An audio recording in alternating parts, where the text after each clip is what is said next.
ترخا أبزاغ قداماي ويانا ولدتات كفلطو زغبا حقኛ تاريخ دراسي يمانه ገብረ መስቀል تراخي ኃይለ ማርያም ገብረ ሕይወት ترخا أبزاغ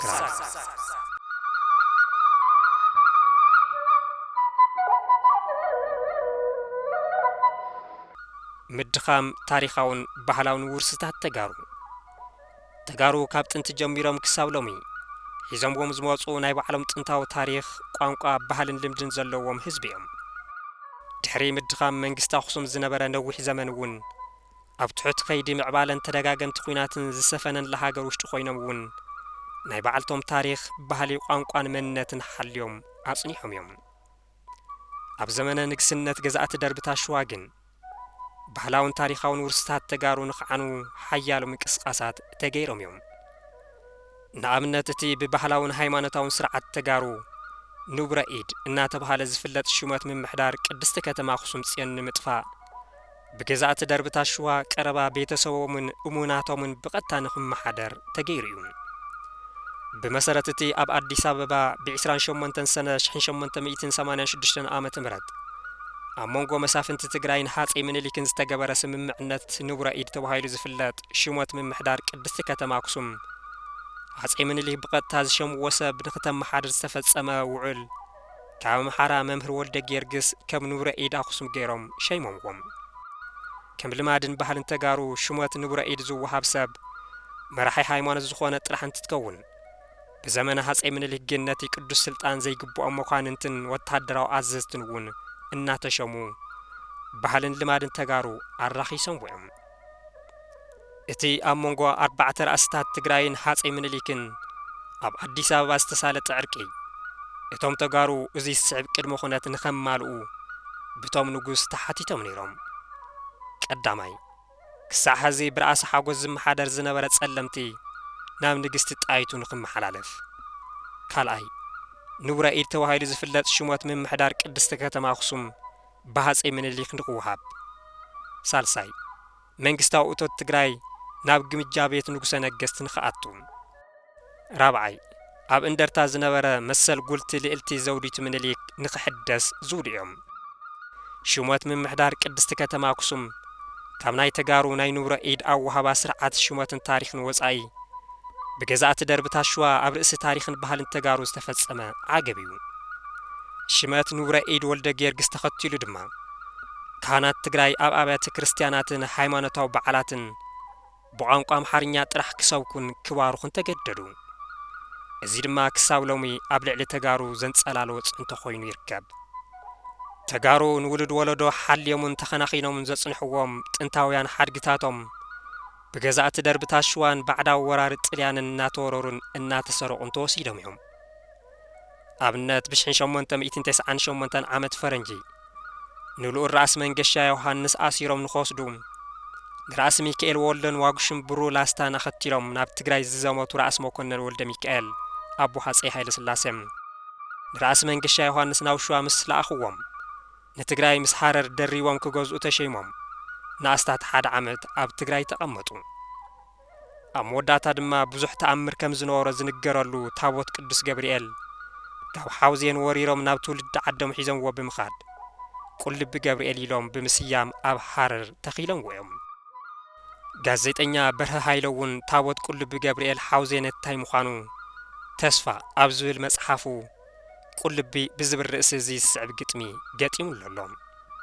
ክሳለም ከይደ መጽዓኒ ይሩኒ ጭጋረተይ ቋንቋ ይሩ ሰሚዑኒ ሓውዜን ከመይላ ኢሉ ሓቲቱኒ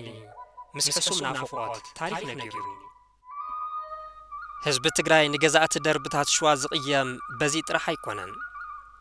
ብወራሪ ፋሽስት ጣልያን ዝተወሰደ ኣብ ኣዲስ ኣበባ ፍሉይ ስሙ ለጋሃር ዝርከብ ሓወልቲ ሞኣንበሳ መግለጺ ዝፋኖም ስለ ዝኾነ ሃጸይ ኃይለ ሥላሴ ዝኸፈሉ ከፊሎም ምስ መንግስቲ ጣልያን ብምሽምጋል ናብ ሃገሩ ንኽምለስ እንትገብሩ ካብ ትግራይ ዝተወሰዱ ቅርስታት ሓወልቲ ኣኽሱም ኣብ ወጀራት ተሓዊኡ ዝነበረ ካብ ወርቂ ዝተሰርሐ ናይ ሃጸይ ዮሐንስ ራብዓይ ወርቂ ኣልጋም ኣብ ገዳም እንዳ ባሃደራት ሓዊኡ ዝነበረ ካብ ወርቂ ዝተሰርሐ ናይ ሃጸይ ዮሐንስ ወርቂ ወንበርን ሓዊሱ ብዙሓት ጥንታውያን ቅርስታት ተጋሩ ንምምላስ ግን ኣይተገደሱሉን ዝብል ስምዒት ኣብ ገለ ተጋሩ ሓዲሩ ነይሩ እዚ ድማ ህዝቢ ትግራይ ኣብ ርእሲ መስፍናዊ ስርዓት ገዛእቲ ደርብታት ሸዋ ኣብ ይጽልኢት ክሕዝን ኣንጻር መስፍናዊ ስርዓት ሃጸይ ሃይለ ስላሰን ክቃለስን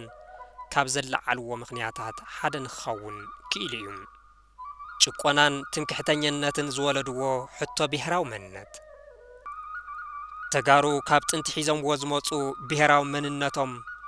ብገዛእቲ ደርብታት ሸዋ ዕብለላ በፂሕዎ ፖለቲካዊ ስልጣኖም ብተንኰል ተመንዚዑ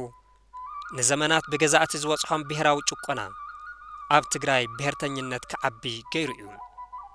ኣብ ትግራይ ዝተፈጠረ ኣተሓሳስባ ብሄርተኝነት ንኽዓቢ ብዙሓት ምኽንያታት እኳ እንተሃለዎ ብዋናነት ግን ገዛእቲ ደርብታት ሸዋ ኣብ ርእሲ ህዝቢ ትግራይ ዝፍጽምዎ ዝነበሩ መጠነ ሰፊሕ ጭቆናን ዘሰጉምዎ ዝነበሩ ትምክሕታዊ ኣረኣያን እዩ መብዛሕትኡ ግዜ ኣብ ህዝብታት ስምዒት ኣተሓሳስባ ብሄርተኝነት ዘዕወዩ ካብ መጥቃዕትን ጭቆናን ትምክሕተኝነት ዓርሶም ንምክልኻል ክብሉ እዩ ኣብ ትግራይ ዝተፈጠረ ብሄራዊ ኣተሓሳስባ እውን ካብዚ ሓቂ ዝብገስ እዩ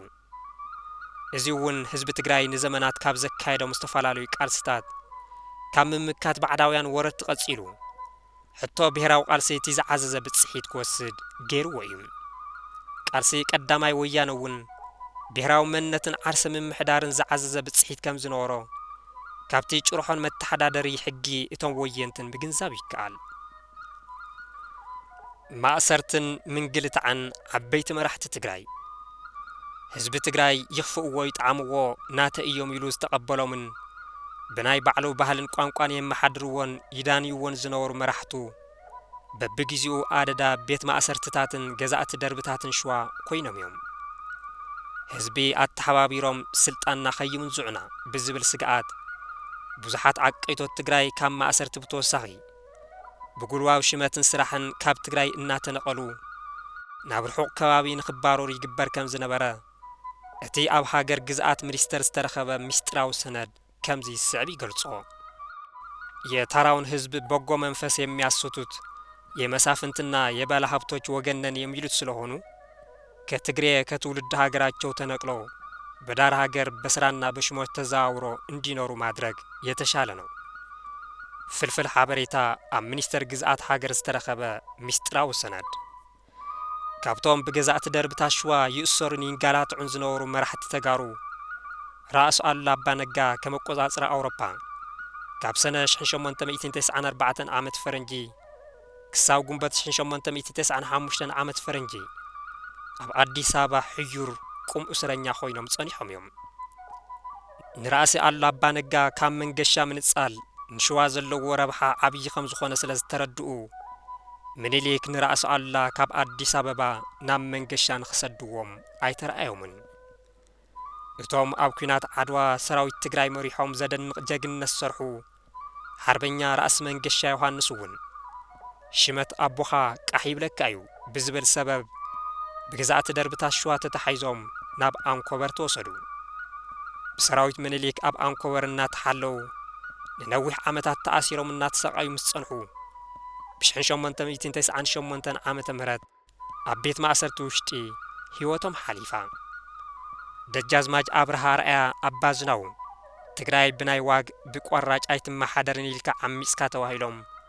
ካብ 1902 ዓመተ ምህረት ጀሚሮም ክሳብ ልጅ ኢያሱ ናብ ስልጣን ዝወጹ መጀመርያ ኣብ ኣዲስ አበባ ቀጺሎም ድማ ኣብ ስላሴ ዝርከብ ሽንኩር ዝበሃል በዓቲ ተኣሲሮም እዮም ህዝቢ ትግራይ ብሸዋ ኣይግዛእን ኢሎም ዝዓመጹ ወይ ድማ ዝወየኑ ስሙይ ሓርበኛ ኣባ ይላቅ ካሳ ስዩም እውን ዕርቂ ብዝብል ጉርባብ ኣብ መጻወድያ ገዛእቲ ደርብታት ሸዋ ኣተው ብ1909 ዓመተ ምህረት ተኣሲሮም ናብ ኣዲስ አበባ ምስ ተወሰዱ ድማ ኣብ ስላሴ ተቐቲሎም እዮም ኣቦኦም ራእሲ ስዩም መንገሻ እውን ስልጣን ወለድኻ ንምምላስ ሓሊምካ ኢኻ ብዝብል ሰበብ ናብ ኣዲስ አበባ ብግዞት ተወሲዶም ንልዕሊ 7 ዓመታት ኣብ ግዞት ንኽቕመጡ ተገይሮም እዮም ብሓፈሻ ካብ ዘመነ መንግስቲ ሃጸይ ምኒልክ ክሳብ ምውዳቕ ስርዓት ሃይለ ስላሴ ዝነበረ እዋን ሓልሓሊፎም ናብ መሪሕነት ይመጹ ዝነበሩ ተጋሩ ምስ ህዝቢ መኺርኩም ስልጣንና ንምሕዳግ ፈቲንኩም ኢኹም ብዝብል ሰበብ እናተወንጀሉ ግዚኡን ዋሒሕ ጸር ናብ ቤት ማእሰርቲ ገዛእቲ ደርብታት ሸዋ ዘይተደርበየ ዳርጋ የለን ምባል ይከኣል ኣማውቶኦም ዘይፍለጥ ከም ጨው ሓቂቆም ንኽተርፉ ዝተገበሩ መራሕቲ ትግራይ እውን ነይሮም እዮም ነዚ እኩይ ተግባር ገዛእቲ ደርብታት ሸዋ ዝተዓዘበ ህዝቢ ትግራይ ብኸምዚ ዝስዕብ ግጥሚ መረረቱ ይገልጽ ነይሩ ኣታ ዞም ሸዋስ ንሕና ኢና ንፈትዮም እምበር ንሳቶም ሳይግድን መንገሻ ዮሃንስ ምስ ከደኮ ኢሎም ወይ ሰድድን ኣባ ከብር ገብረ ስላሴ ምስ ከደኮ ኢሎም ወይ ሰድድን ኣባ ዝናው አብርሃም ምስ ከደኮ ኢሎም ወይ ሰድድን ኣባ ይላል ካሳ ምስ ከደኮ ኢሎም ወይ ሰድድን ኣታ ዞም ሸዋስ ንሕና ኢና ንፈትዎም እምበር ንሳቶም ሳይግድን ክንዲ ዝኾናዮም ዋልታን ዕርድን ክንዲ ዝሃብናዮም ሉሉን ዘውድን ፈደይና እኳ ስልየንን ገመድን ጭቆናን መግዛእትን ዘይቅበል ባህሊ ተጋሩ ሃገሮም በሓይሊ ጎዊጡ ክገዝእ ክብሮምን መንነቶምን ክነክእ ዝመጽእ ሓይሊ ብዝኾነ መዐቀኒ ዘይሸማገሉ ህዝቢ እዮም ንመንነቶምን ክብሪ ሃገሮምን ክብሉ ዝኸፍልዎ መስዋዕቲ ኣየሰክፎምን ንህይወቶም ኣይስስዑን ሞት ዝነዓቑ ህዝቢ እዮም እዚ ድማ ተጋሩ ካብ ወለዶ ናብ ወለዶ እናተወራረሰ ዝመጸ ሓቦ ወይ ከዓ ስረ እናበሉ ዝጽውዕዎ መግለጺ መንነቶም ኮይኑ ይርከብ ቻርለስ ሮዘን ዝተባሃለ ጸሓፊ ጠቂሱ ሙልጌታ ደባልቀው ሓቦ ሕላገት ተጋሩ 2003 ኣብ ዝብል መጽሓፉ ብኸምዚ ይገልጾ ሓቦ ተጋሩ መንነቶም ዝገልጹሉ ኣምር እዩ እዚ ኣምር እዚ ናይ ተጋሩ መንነትን ንዝተወሰነ ዕላማን ሸቶን ዝህልዎም ህልኽን ሙሉእነትን ይገልጽ ሓቦኛ በዓል ዕላማ ስለ ዝኾነ ናይ ልቡን ትፍጽም ድማ ብኸባቢኡን ብህዝቡን ይድነቕ ጠስሚ ልበይ ኣስቲኻኒ ይበሃል ሓቦኛ ዝኾነ ዓይነት መሰናኽል ዋላ እንተገጠሞ ናይ ልቡን ተይሰርሐ ዘይድቅስ ሰብ ማለት እዩ ትዕዝብቲ ቻርለስ ሮዘን ትኽክል እዩ ተጋሩ ናይ ልቦም ተዘይሰሪሖም ኣይድቅሱን ስርኦም ከም ዝተሓደጉ እዮም ዝቆጥርዎ ወራርን ገዛእን ኣሜን ኢሎም ብምቕባል ደቂሶም ኣይሓድሩን ዓዶም ክወርርን ክብሮም ክደፍርን ዝመጸ ጸላኢ ክምክቱ ቀፍኡ ከም ዝተተንከፎ ንህቢ ተተንቲጎም ይወፍሩ ብዝተፈላለዩ እዋናት ሃገርና ክወሩን ዝመጹ ባዕዳውያን ወረርቲ ቱርኪ ግብፂ መሃዲስን ጥልያንን ኣብ ምምካት ተጋሩ ዘርአይዎ ተበግሶን ዝኸፈልዎ መስዋዕትን ህያው ምስክር ጀግንነት ተጋሩ እዩ ተጋሩ ናብ ዘለዎ ኣይትዝመት ተጋሩ ከይሓስካ ኣይትዝመት ተባሂሉ ክሳብ ሎሚ ዝምሰል ዘሎ ተጋሩ ካብ ጥንቲ ጀሚሮም ሒዘምዎ ዝመጹ መለለይኦም እዩ እቶም ብስርኦምን ጅግንነቶምን ዝስየሙ ተጋሩ ካብ ዓቕሞም ንላዕሊ ብዝኾኑ ውሽጣውን ግዳማውን ምኽንያታት ሓይሎም ደኺሙ ኣብ ኢድ ሕስማት ወዲቖም ክብሮም ተጋሃይሱ ድኽነትን ሕማማትን ኣብ ርእሲኦም ዓንዲሮም እዮም እቲ ብጣዕሚ ዘስደምም ድማ ጅግንነት ተጋሩ ኣብ ከምዚ ዝበለ ሕሱም ኩነታት ወዲቑ እናሃለዎ እውን ንባዕዳውያን ግዛእቲ ኣሜን ኢሎም ኣይተገዝኡን ኣተሓባቢሩ ዝመርሕ ንጉስ ሲኢኖም ብወራሪ ፋሽስት ጥልያን ተተሰዓሩ እውን ተስፋ ቆሪጾም ዕጥቆም ኣይፈትሑን ገዛእቲ ደርብታት ሸዋ ዙፋንና ወሲዶም ሓይልና ኣዳኺሞምና እናሃለዉ ሕዚ ድማ ሃይለ ስላሴ ኣብ ድፋዕ ሓዲጎምና ሃዲሞም ብሰንኮም ተዋሪድና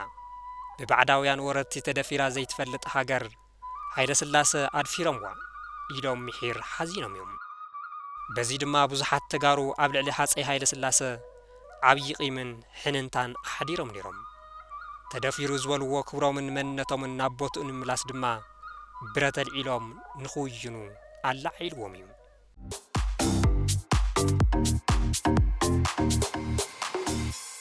ትረኻ ኣብ ዛግራ ቀዳማይ ወያነ ወለደታት ክፈልጥዎ ዝግባእ ሓቀኛ ታሪኽ ደራሲ የማነ ገብረ መስቀል ተራኺ ሃይለ ማርያም ገብረ ሕይወት ትረኻ ኣብ ዛግራ